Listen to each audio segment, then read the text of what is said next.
Breaking news చూస్తున్నాం. Hydraa commissioner APA Ranganath వ్యవహారం పైన తెలంగాణ హైకోర్టు మరోసారి తీవ్ర అసంతృప్తి వ్యక్తం చేసింది.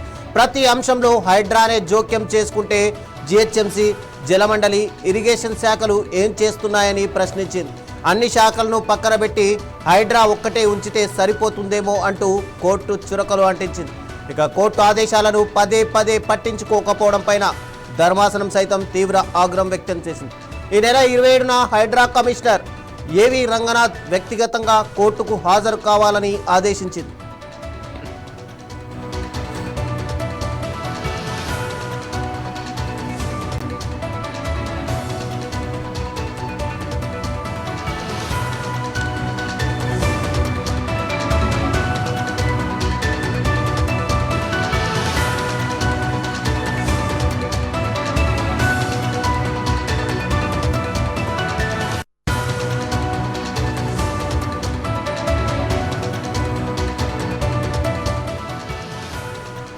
కోర్టు ధిక్కరణ అంశంపై హైడ్రా కమిషనర్ రంగనాథ్ పూర్తి అఫిడవిట్తో కోర్టు ముందు హాజరు కావాలని హైకోర్టు ఆదేశించింది. వ్యక్తిగతంగా క్షమాపణ చెప్పడంతో పాటు ఇకపై కోర్టు ఆదేశాలను ఎట్టి పరిస్థితుల్లోనూ ఉల్లంఘించబోనను లిఖితపూర్వక హామీ ఇవ్వాలని స్పష్టం చేసింది. ఇక కోర్టు ఆదేశాలను ఎందుకు అమలు చేయడం లేదని ధర్మాసనం ప్రశ్నించింది.